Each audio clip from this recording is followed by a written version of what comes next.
Bienvenidos a este podcast en donde yo, Carlos de la Rosa, contaré historias que han maravillado al mundo, desde personajes históricos, hechos e historias irreales, fenómenos mentales y sobre todo, unos chismecitos asombrosos.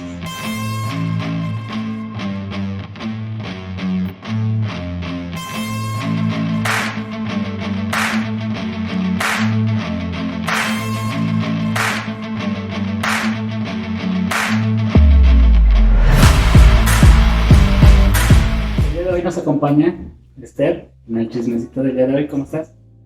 Hola a todos, muy bien, un poco nerviosa, pero vamos a darle. Perfecto. El día de hoy te voy a contar dos historias. Vamos a tocar el tema de los tipos de narcisista. Este capítulo se va a dividir en dos. Te voy a contar estas dos primeras historias y en el siguiente capítulo te voy a contar otras dos historias. Te voy a dar la introducción. Todos poseemos por naturaleza la herramienta más notable para relacionarnos con los demás y obtener poder social, que es la empatía. Cuando esta se cultiva y se utiliza de una forma apropiada, nos permite entrar en el humor y la mente de otros, con lo que nos brinda el poder de anticipar sus acciones y reducir con cortesía su resistencia. Este instrumento, sin embargo, es mitigado por nuestro ensimismamiento habitual, es decir, el narcisismo. Todos somos narcisistas, algunos más sumergidos en el espectro que otros. Nuestra misión en la vida es aceptar ese amor propio y aprender a dirigir nuestra sensibilidad al exterior, hacia los demás, no hacia adentro. Al mismo tiempo, debemos reconocer a los narcisistas tóxicos entre nosotros, a fin de no vernos enredados en sus dramas y contaminados por su envidia. ¿Has conocido a alguna persona narcisista? Sí, he conocido a varias personas. De hecho, a mí me han comentado que soy un poco narcisista y no entiendo por qué. No, soy una persona normal, sencilla. Okay. Bueno, sí. Es lo que dice. Sí. Muy bien. El objetivo de estas historias es de que conozcas un poco de lo que es el narcisismo, pero a la vez estás aprendiendo algo de historia. Okay. A la primera persona de la que vamos a hablar el día de hoy, el chismecito del día de hoy, es de un ruso que se llamaba Joseph Vissarionovich Shugarashvili. ¿Lo conocías? ¿Sabes quién es? No, nunca he escuchado de él. Ok. Bueno, no lo conoces con este nombre, pero probablemente lo conocías como Joseph Stalin. No, menos. No. Muy bien. Joseph Stalin fue un político revolucionario y dictador soviético de origen georgiano. Georgia. Te voy a platicar qué es lo que hizo este personaje. Stalin logró posicionar a la Unión Soviética como potencia económica y militar.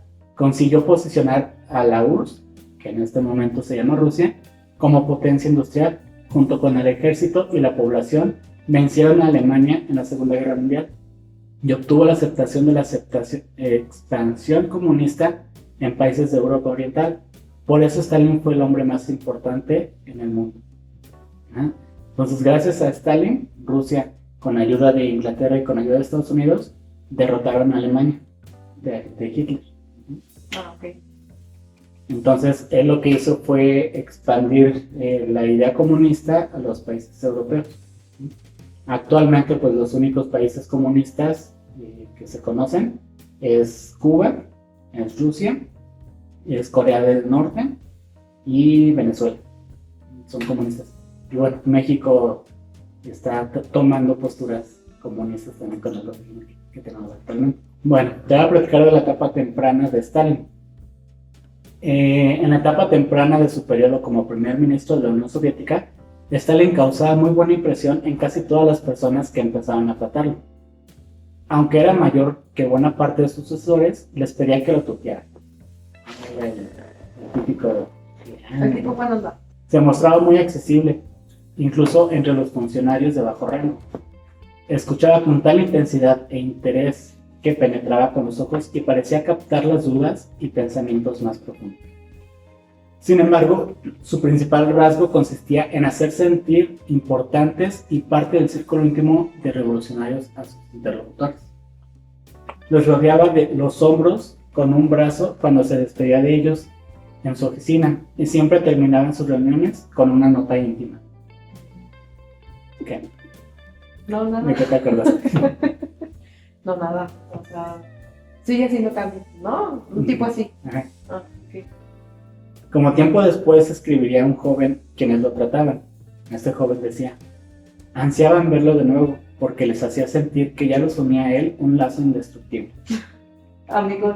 Ajá, Ah, amigacho. En ocasiones se mostraba un poco distante de sus cortesanos o de sus sirvientes, Ujú. y eso los volvía locos. Luego recuperaría su buen humor y volverían a gozar de su afecto. Parte de su encanto residía en el hecho de que personificaba la revolución. Era un hombre del pueblo, tosco y algo rudo, pero con quien un ruso promedio podía identificarse. Y antes que nada podía ser muy gracioso. Le gustaba cantar y contar chistes picantes. Con esas cualidades, no es de sorprender que haya amasado poder poco a poco y asumido por completo el control de la maquinaria soviética. No obstante, al paso de los años y cuando su poder aumentó, dejó ver a otro lado de su carácter. Su aparente amabilidad no era tan sencilla como parecía. Quizás la primera señal significativa de esto en su círculo íntimo fue el destino de Sergei Kirov, poderoso miembro del buró político, gran amigo y confidente de Stalin desde el suicidio de Aliyeva. Ah, sí, aleluya. Esposa de Stalin, quien acabó con un disparo en el corazón en 1932. O sea, se suicidó. No aguantaba. No aguantaba Stalin. No. Kirov era un entusiasta, un hombre sencillo que hacía amigos con facilidad y era capaz de reconfortar a Stalin, pero empezó a volverse demasiado popular. En 1934, varios líderes regionales se acercaron a él para hacerle un ofrecimiento. Ya no soportaban el trato brutal que confería Stalin a los campesinos. Provocarían un golpe de estado y deseaban que Kirov fuera el nuevo ministro.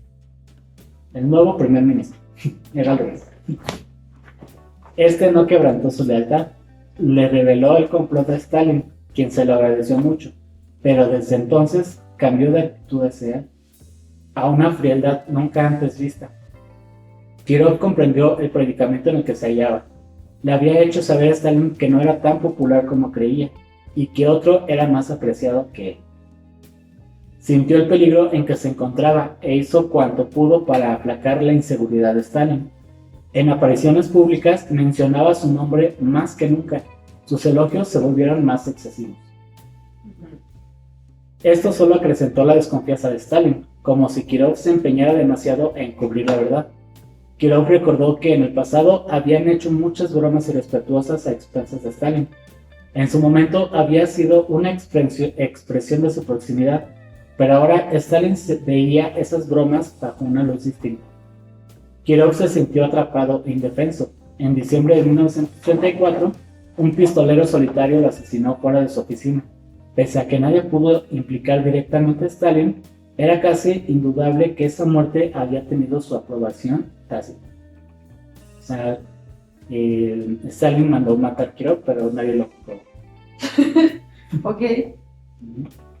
En los años siguientes, todos los amigos de Stalin fueron arrestados, lo que condujo a la gran purga dentro del partido gobernante, en la que cientos de miles perdieron la vida. A casi todos sus principales sucesores se les arrancaron confesiones bajo tortura. Stalin escuchaba con atención los relatos de los torturadores sobre la desesperación que habían mostrado sus viejos amigos. Él se reía cuando se enteraba de que algunos de ellos habían caído de rodillas y suplicado entre lágrimas que se le concediera una audiencia con el líder para pedir perdón por sus pecados y salvar su vida. Esta humillación parecía deleitarle. ¿Qué le había pasado que había hecho cambiar a ese hombre antes tan sociable? A sus amigos más próximos podían mostrarle todavía un afecto sincero, pero en un instante se volvió contra ellos y precipitaba su muerte. Otros rasgos extraños saltaban a la vista ahora. Stalin era por fuera sumamente modesto, la encarnación del proletariado. Si alguien sugería que se le rindiera tributo público, reaccionaba molesto. Proclamaba que un individuo no debía ser objeto de tanta atención. Ok. Aún así, o sea, él decía, no me den tanta atención. Pero la quería, la pedía. Ajá. Aún así, su nombre e imagen aparecía en todos lados. El periódico Pravda, que es el periódico de Rusia, como el Universal aquí en México, publicaba información de todo lo que hacía, lo que rayaba casi en el endiosamiento. En un desfile militar, un grupo de aviones voló en formación para componer el apellido del líder. Él negaba tener cualquier participación en ese creciente culto a su personalidad, pero no hacía nada para detenerlo. Ahora era común que hablara de sí mismo en tercera persona, como si se hubiera convertido en una fuerza revolucionaria impersonal y por tanto seguro. Si en un discurso pronunciaba mal una palabra, todos los demás oradores debían pronunciarla así. Para no sentirse menso, Ajá. tonto. Okay. Uno de sus principales sucesores confesó: si yo lo hubiera dicho bien, él habría pensado que lo correcto. Y esto podía ser un acto de suicidio. Cuando fue un hecho que Hitler se preparaba para la invasión a la Unión Soviética, Stalin procedió a supervisar cada detalle del esfuerzo bélico. Reprendía una y otra vez a sus colaboradores para relajar sus deseos. Soy el único que hace frente a todos estos problemas. Me han dejado completamente solo, se quejó en una ocasión Stalin. Pronto, muchos de sus generales se sintieron en un dilema. Si decían lo que pensaban, él podía ofenderse, pero si cedían a su opinión, se encolerizaba. ¿Quién entiende? O sea, sí, ya. Ok. ¿Qué sentido tiene hablar con ustedes?, reprochó una vez en un grupo de generales. A todo lo que digo contestan: sí, camarada Stalin. Desde luego, camarada Stalin. Es una sabia decisión, camarada Stalin. Enfurecido por sentirse solo en el esfuerzo bélico, despidió a sus generales más competentes y experimentados. Él mismo vigilaba cada detalle de la guerra, hasta la forma y el tamaño de las bayonetas. En poco tiempo se convirtió en cuestión de vida o muerte para sus sucesores descifrar continuo sus estados de ánimo y caprichos. Era decisivo no provocar su ansiedad, que lo volvía peligrosamente impredecible. Había que mirarlo a los ojos para que no diera la impresión de que se le ocultaba algo, pero si se le miraba demasiado tiempo se sentía nervioso y cohibido, una combinación muy arriesgada. Había que tomar notas cuando hablaba, pero no escribir todo lo que decía para no despertar sospechas. Algunos que eran francos con él corrían con suerte, mientras que otros iban a dar a la cárcel. Quizá la solución era saber cuándo introducir una pizca de franqueza sin dejar de ceder en casi todo momento. Deducir lo que pensaba se convirtió en una ciencia esotérica que sus allegados discutían entre sí. El peor de los destinos era ser invitado a cenar a su casa y ver una película a altas horas de la noche. Resultaba imposible negarse a esa invitación, cada vez más frecuente después de la guerra. Por fuera, todo era igual que antes, una íntima y cordial fraternidad de revolucionarios, pero por dentro era el terror.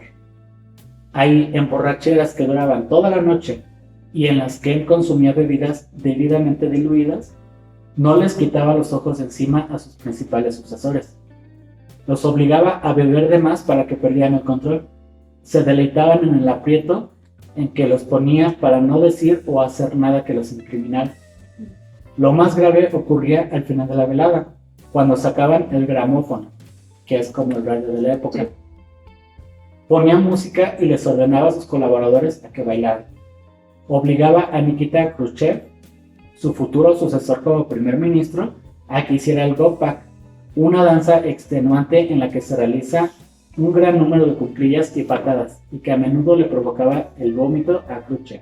Khrushchev es este baile que le hacen así, los rusos. No sé si lo has visto. No, ¿sabe cómo? A otros los hacía bailar juntos en medio de ruidosas carcajadas, a la vista de los hombres adultos a los que forzaba a danzar como una pareja. Esta era la forma última de control, el titiritero que coreografiaba cada uno de sus movimientos. En sus últimos días, Stalin sufrió un derrame cerebral, pero ninguno de sus sucesores se atrevió a ayudarlo o a llamar a un médico. Murió a causa de esta negligencia. Todos habían terminado por temerle y aborrecerle. No, pues ya quería que se murieran, ¿verdad? Pues es que si tú le ibas a ayudar, a lo mejor lo haces enfadar y te mandaba a fusilar. Sí, o sea, esas personas que ya no sabes si está bien, si está mal, y pues ya no los dejas. Y murió a causa de eso, de que todo el mundo la temía y otra parte lo aborrecía. Y si llega a pasar, ¿eh? Por ejemplo, ¿qué tal si es el caso de que mi esposo es así, ¿no? O sea, va a llegar un tiempo donde sí le vas a temer y otro donde te va a estar, entonces aguas porque te va a ayudar y lo que más quieres es La señora. Pues sí, o sea, no digo que sea mi caso, pero digo, en dado caso. Ok, continúa. Muy bien. Hasta aquí, ¿qué te pareció la historia? Pues interesante. Interesante, yo no había escuchado esa parte, no, de ser sincera, pero sí llega a suceder que hay personas así y no sabes cómo actuar ante eso. O sea, sí es una situación que te pone o sea, no entre la espada y la pared, pero sí te pone mucho a pensar y a veces ya no sabes si lo que vas a hacer está bien o si va a estar mal. Y la verdad sí te estresa y sí es tóxico esa forma, esa reacción. Muy bien. Te voy a dar algunos tips de cómo reconocer a este tipo de personas. Va a ver. El gran enigma que plantea Stalin es cómo personas tan narcisistas pueden resultar simpáticas y ser influyentes. ¿Cómo pueden relacionarse con los demás cuando es evidente que son egocéntricas? ¿Cómo es posible que cautiven? La respuesta estriba en la primera parte de su carrera, antes de que se vuelvan crueles y paranoicas. Es casi indudable que en tu vida tropezarás con esta clase de individuos, porque debido a su ambición tienden a ser jefes y directores generales, figuras políticas o líderes de sectas. El peligro que representan para ti se condensa en los indicios, cuando aplican su simpatía por primera vez. El interés que muestran en ti nunca es hondo ni perdurable. Si no te distrae el intento externo del encanto, percibirás esa frialdad y el grado en el que la atención debe dirigirse a ellos. ¿Qué es lo que tienes que hacer? Tienes que examinar su pasado. Notarás que jamás han sostenido una relación íntima y profunda en lo que hayan expuesto sus vulnerabilidades. O sea que si yo me encuentro un hombre como con este problema, ¿es problema o desorden? Es un problema. Un problema, ok. De personalidad. Me encuentro un hombre con este problema de personalidad. Al principio comentas que van a hacer todo lo posible para, o sea, primero te van a llamar la atención, te van a adular, van a querer ser empáticos contigo para que los aceptes. Ahorita en la actualidad yo puedo decir, es que esa persona quiere conmigo, ¿no? Y quiere ligarse entonces puede que sea así o puede que sí sea verdad, o sea que sí realmente quiera conquistarme, quiera conmigo y quiera hacer una relación bien. Entonces para eso estás explicando los pasos a reconocer a estas personas. Para poder determinar si realmente son así o no, tienes que examinar su pasado, si han tenido realmente una relación íntima con alguien. Tratarlos, o sea, conocerlos más, ¿no? Conocer su historia. Por ejemplo, una persona que tiene siempre problemas con otras personas y viene contigo muy sí, buena onda. Entonces ahí puedes detectar que no es normal, que no es así. Pero qué tal si yo digo, es que si quiere conmigo y conmigo es así. Tienes que ver el pasado, o sea, que no te haga sentir especial, porque si no ya caíste. No, ya lo chingué. Ok. Busca indicios de una infancia traumática. El padre de Stalin lo golpeaba sin piedad y su madre era fría e indiferente. O sea, él tenía un trauma. El trauma de sus papás. Escucha a quienes han visto su verdadera naturaleza y tratado de prevenir a los demás. Por ejemplo, con Stalin, el predecesor Vladimir Lenin conoció su lealtad y en su lecho de muerte intentó comunicársela a todos, pero sus advertencias fueron desatendidas. Percibe la expresión de alarma de quienes sirven a diario a estos sujetos. Si sospechas que tratas con uno de ellos, guarda tu distancia. Y se da cuenta que más confianza No le te tengo. Mucho. Ok, sí me ha pasado. No me ha pasado. Pero... Ok. Y ya por último, una última recomendación. Son como los tigres. Una vez que te acerques demasiado, no podrás alejarte y te devorarán. Y así terminamos con la historia de ¿A ti Stalin. te ha pasado? He conocido personas que son así. Este tipo de personas se les dice o tienen narcisista de control absoluto.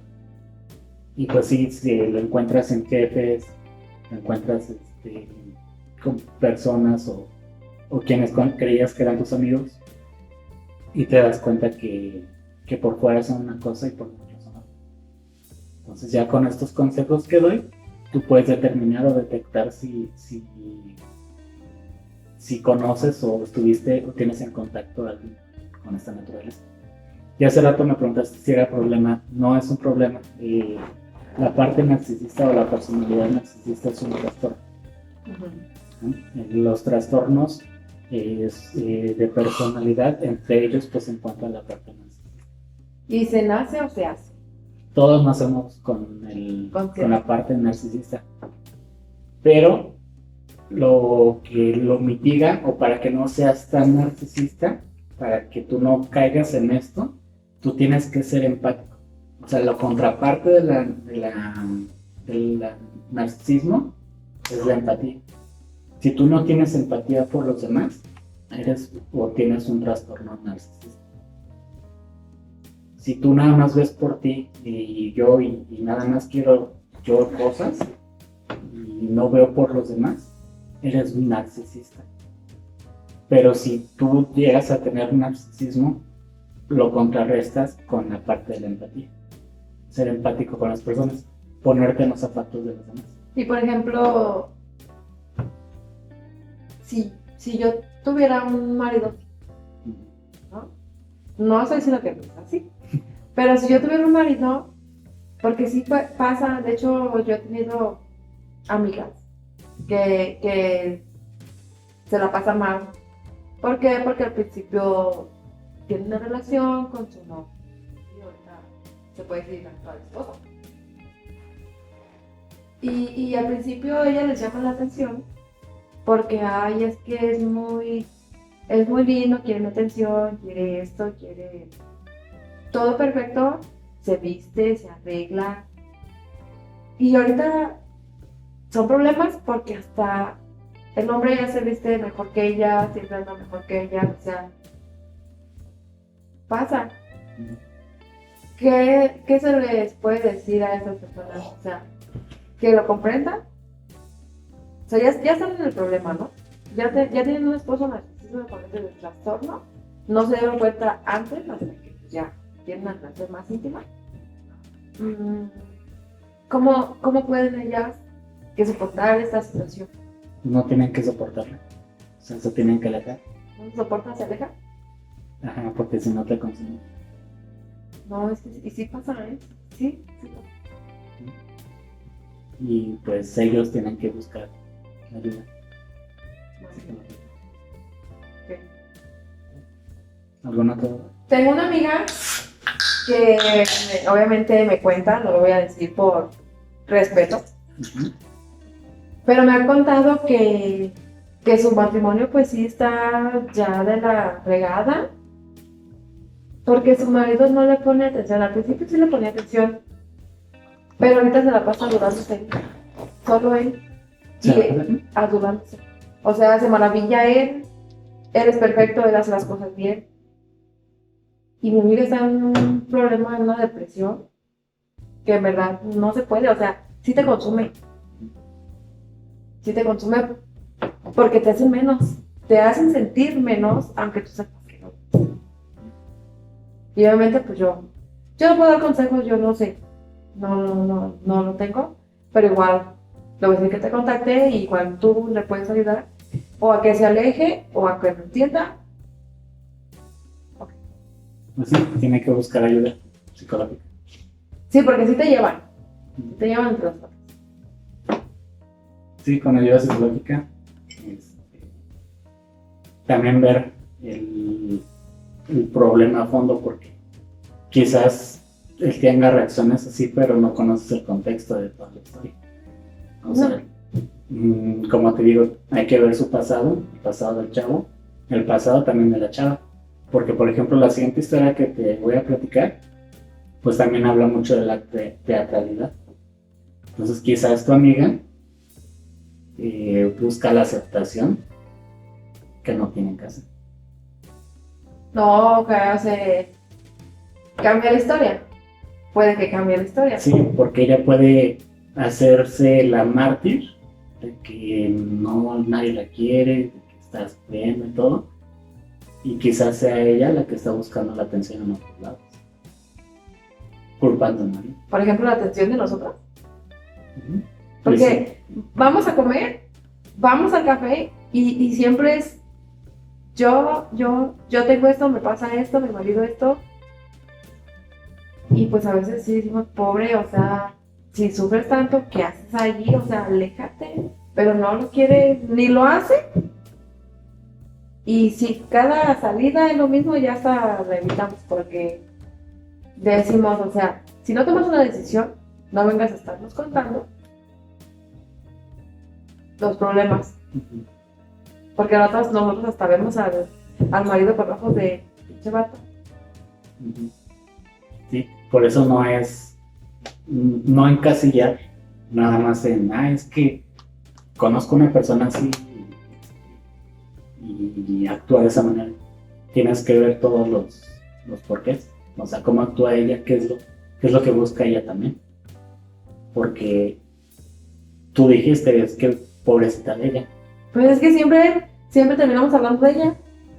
O sea, vamos al café y vamos, chicas, vamos a salir para contar, no sé, me pasó esto, hice esto y tal. Y terminamos hablando de ella. Quizás esa también es su parte narcisista. Mira qué interesante. Ok. Así es la psicología interesante. Ok, sí. Loco, pero interesante. Tienes que ver todo. O sea, no. Por eso doy estos consejos para que detectes si sí realmente está viviendo eso, si realmente él es así o si ella es la narcisista.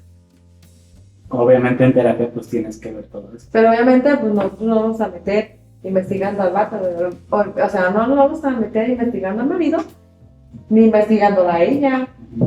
Nosotros nos vamos porque la conocemos a ella. Entonces, pues, como te digo, no creas tanto en los encantos de las personas que actúan en esta manera. Ok, entonces lo que vamos a hacer es ya, Pues, no invitarla, pero pues a lo mejor que cambie de tema, o que ya no hable de eso, porque se supone que las comidas son para, pues, platicar, ¿no? de todas, en global. Sí. Entonces, pues vamos con la segunda historia. Ok. La siguiente historia que te voy a platicar es de una persona narcisista teatral. Nos vamos a ir al año 1627. La superiora de las monjas ursulinas, o la Orden de Santa Úrsula, o Compañía de Santa Úrsula, en Loudun, Francia. Ok. Recibió en el convento a una nueva hermana, Janine de Belciel. Janine era una criatura extraña, más bien diminuta, tenía un rostro hermoso y angelical, y una mirada maliciosa. Son ángeles azules. Sí. En su convento anterior, sus insistentes sarcasmos le habían validado muchas enemigas. Para sorpresa de la superiora, en esta nueva casa, Janine se transformó. Era un verdadero ángel que ofrecía ayuda a la superiora en todas sus tareas cotidianas. Además, tras recibir algunos libros sobre Santa Teresa y el misticismo, se empapó en el tema. Dedicaba largas horas a hablar de cuestiones espirituales con la superiora, y meses después era ya la experta de la casa en teología mística. Se le veía rezar y meditar durante periodos prolongados, más que cualquier otra hermana. En ese mismo año, la superiora fue transferida a otro convento. Vivamente impresionada por la conducta de Janine, y sin seguir el consejo de quienes no tenían tan elevada opinión de ella, la recomendó como sucesora. De súbito, a los 25 años de edad, Janine se vio convertida en la superiora de las Ursulinas de Loudun. Varios meses después, las hermanas de Loudun se enteraron de que a Janine le acontecían las cosas más extrañas. Había tenido una serie de sueños en los que un párroco local, Urbain Grandier, la visitaba y abusaba físicamente de ella. Estos sueños eran cada vez más eróticos y violentos. Lo extraño era que justo antes de que comenzaran estos sueños, Janine había invitado a Grandier para que fungiera como director espiritual de las Ursulinas, cargo que él había declinado cortésmente. En Loudun se consideraba a Grandier un seductor de damiselas. Janine tan solo se estaba entregando a sus propias fantasías. Era tan piadosa que resultaba difícil creer que lo hubiese inventado todo. Los sueños parecían reales y muy gráficos. Poco después de que ella empezó a relatarlos, varias hermanas dijeron tener sueños similares. Un día, el confesor del convento, el eclesiástico de la Iglesia Católica, Mignon, oyó que una hermana contaba uno de ellos. Como tantos otros, Mignon despreciaba a Grandier desde tiempo atrás y vio en esos sueños la oportunidad de acabar con él. Convocó a algunas exorcistas para que se ocuparan de las monjas y pronto casi todas las hermanas reportaban visitas nocturnas de Grandier. Para los exorcistas el asunto era claro: las monjas habían sido poseídas por demonios bajo el control de Grandier. Para edificación de la ciudadanía, Mignon y sus aliados permitieron que los exorcismos se realizaran en público. Así que grandes contingentes, llegados de muy lejos, presenciaron una escena de lo más llamativa.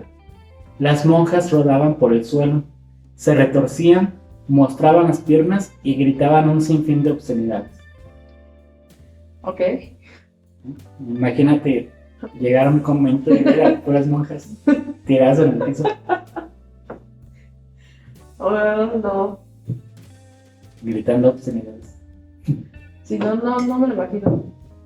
Pero, o sea, realmente a lo mejor es algo que pasa. Porque no porque sean monjas quiere decir que, pues, que no anden de eso. Mucho se ha hablado de que son más, perdón, pero son más sexuales que yo. Entonces, no me sorprende. Muy bien. Entre todas ellas, Janine parecía la más poseída. Sus contorsiones eran más violentas y los demonios que hablaban por su boca eran más ruidosos en sus juramentos satánicos. O sea, decía más ruidos y hacía juramentos satánicos. Aquella era una de las posiciones más fuertes de que se tuviera noticia, y el público presenciaba los exorcismos de Janine con preferencia sobre todos los demás. Los exorcistas se persuadieron de que Grandier, pese a no haber puesto nunca un pie en el convento ni haberse reunido con Janine, había embrujado y pervertido a las buenas hermanas de Loudun.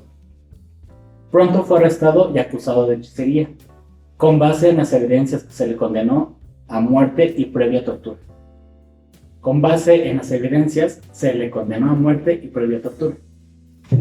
Fue quemado en la hoguera el 18 de agosto de 1634, ante una enorme multitud. Todo el asunto se olvidó en poco tiempo. Las monjas se vieron repetidamente libres de demonios, menos Janine. Los espíritus no solo se negaban a dejarla, sino que aumentaron su poder sobre ella. Enterados de esa infame posesión, los jesuitas decidieron hacerse cargo del problema y enviaron al padre Jean-Joseph Surin para que exorcizara a Janine de una vez por todas. Surin la juzgó como un caso fascinante. Janine, teniendo muchos conocimientos en demonología y obviamente abatida por su destino, no se resistía del todo a los demonios que la habitaban, a cuya influencia quizás había sucumbido. Una cosa era cierta: cobró especial aprecio por Surin, con quien sostenía prolongadas conversaciones espirituales. Ya oraba y meditaba con más energía. Se deshizo de todos los lujos posibles. Dormía en el suelo y pedía que sus alimentos se rociaran con pociones de ajenjo que inducían al vómito. Informaba de sus progresos a Surin, a quien le confesó que se había aproximado tanto a Dios que recibió un beso de su boca. O sea, ese tanto a Dios es sarcasmo. Pues, no sarcasmo, pero quería la aceptación de Surin de que ya se había curado. Con la ayuda de Surin, un demonio tras otro huyeron de su cuerpo, y más tarde tuvo lugar su primer milagro. En la palma de su mano izquierda podían leerse con toda claridad el nombre de José. Cuando se desvaneció días después, fue reemplazado por el de Jesús, y luego por el de María y otros más. Estos eran estigmas, señal de la genuina gracia de Dios. Después de esto, Janine enfermó de gravedad y estuvo a punto de morir. Dijo que la había visitado un joven y hermoso ángel de largo cabello rubio y después el propio San José, quien la tocó en el costado donde más le dolía y le aplicó un aceite fragante. Tras recuperarse, el aceite dejó en su hábito una marca de 5 gotas. El aceite que le dio José cayó en su túnica. Los demonios se habían marchado ya, para gran alivio de Surin. Concluido el caso, Janine nos sorprendió con una insólita solicitud. Quería recorrer Europa para mostrar esos milagros a todos. Sentía que era su deber hacerlo. O sea, se creía santa. Ajá. En cierta parte se creía elegido. Uh-huh. Esto parecía sumamente contradictorio, dado su carácter modesto y siempre tan poco mundano, pero Surin aceptó acompañarlo. En París, enormes multitudes llenaron las calles fuera de su hotel, deseosas de verla siquiera por un instante.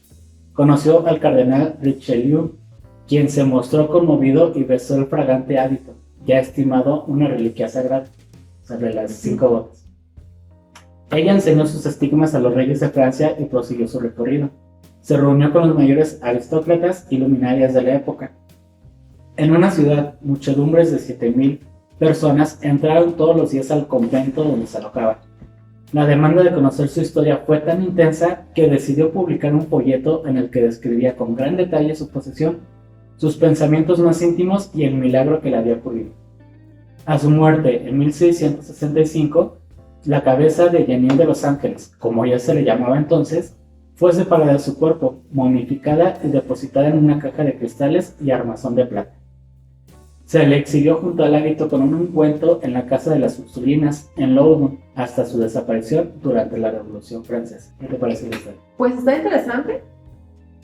No había escuchado una historia tal cual, de que dijeras, ay, en vez de se me metió el diablo, maligno, se me metió un diablo sexual, ¿no? Pero también ya en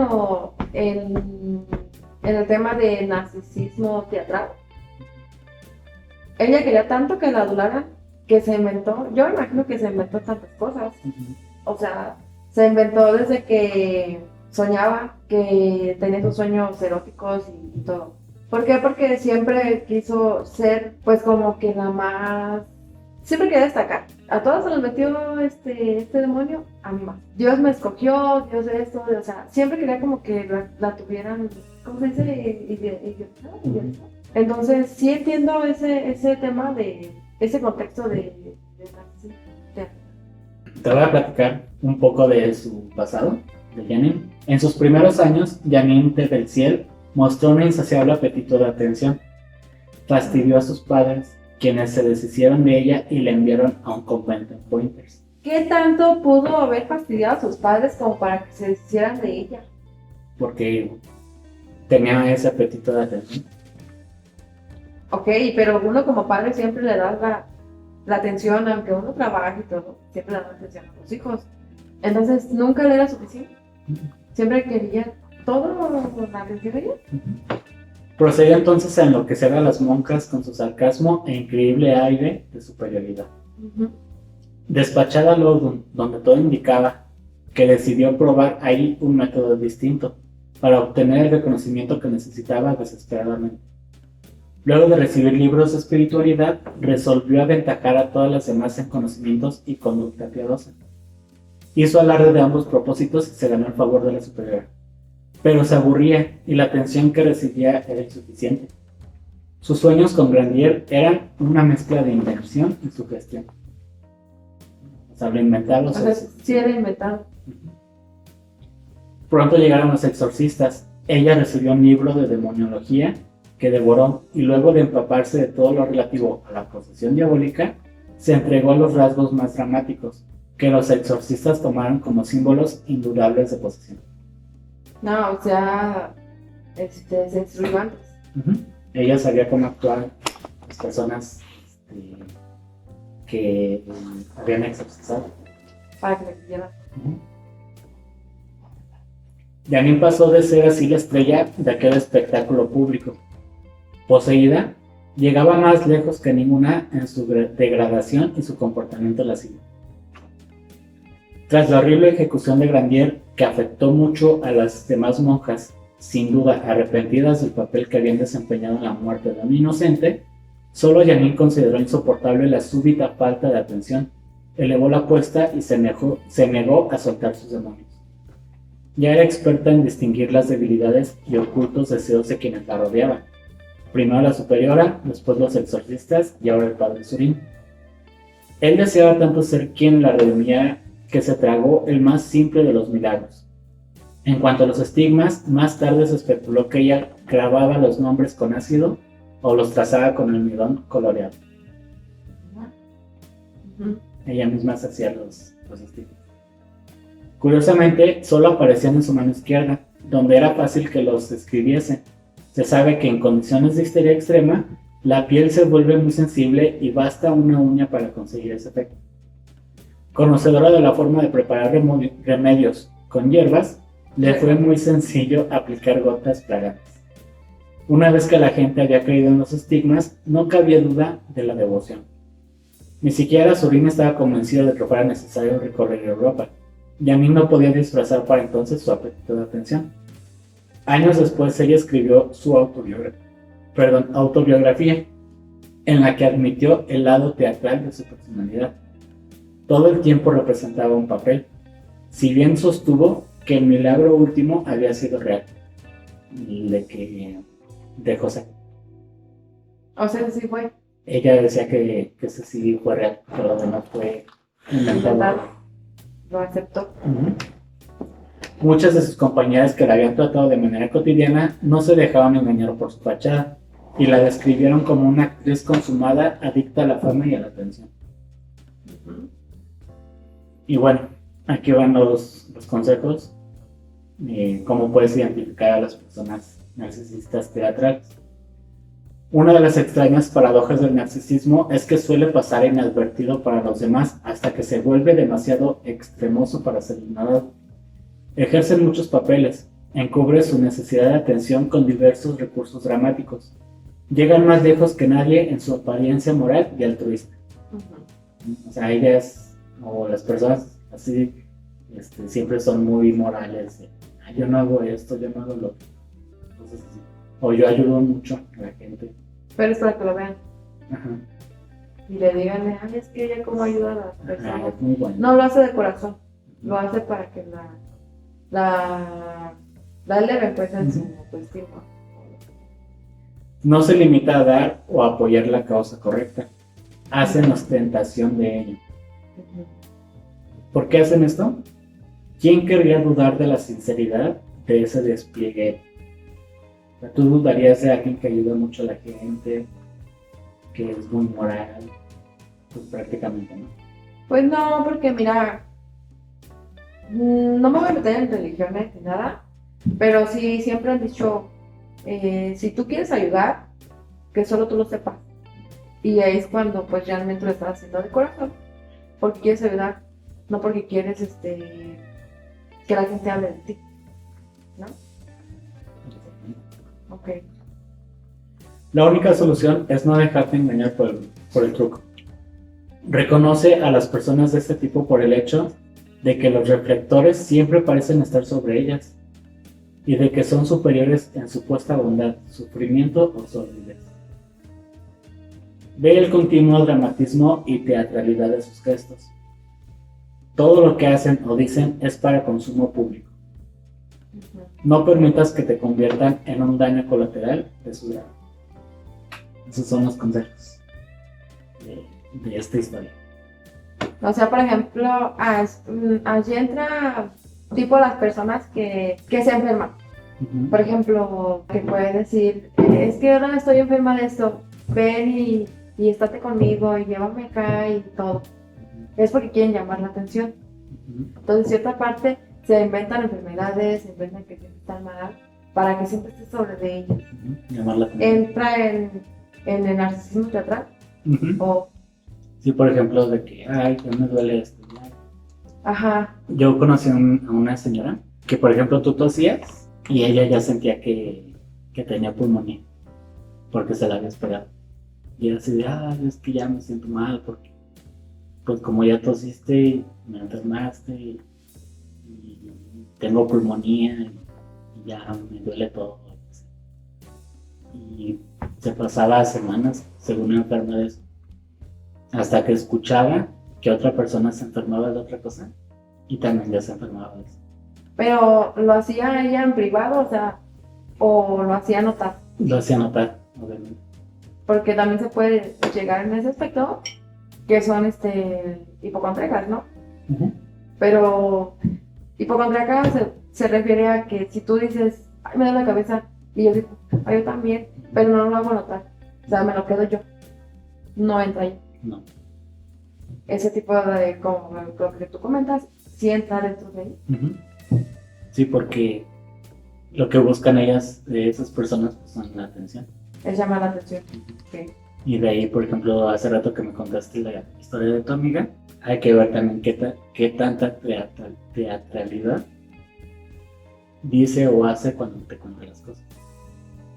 Pues es que uno de amiga siempre les va a creer. No, o sea, siempre va a estar de, ven, yo te apoyo, ven y cuéntamelo, suéltalo, sácalo. Pero también, o sea, que todo el tiempo estés sufriendo, pues no. No es creíble. Ni un razón de que, ay, es que yo me fui al cine y me la pasé bien genial, o sea, no. Entonces, pues, sí va cayendo uno en que sí conoce gente así, pero no conoce esos contextos, no conoce estos problemas y pues se deja guiar nada más por lo que uno sabe, que pobrecita está sufriendo y no lo entiende. Ujú. Así. Y bueno, estas fueron las dos primeras historias. Espero que les haya gustado. Les agradecería con un like, suscribirse al canal y unas últimas palabras que quisieras decir. Pues igual, ahí coméntenos si tienen algunas amigas o algunos amigues que caen en ese tipo de detalles. No sé, cuéntenos y cuéntenos su experiencia con estas personas. Muy bien, pues muchas gracias. Nos vemos en el siguiente programa. Adiós. Bye.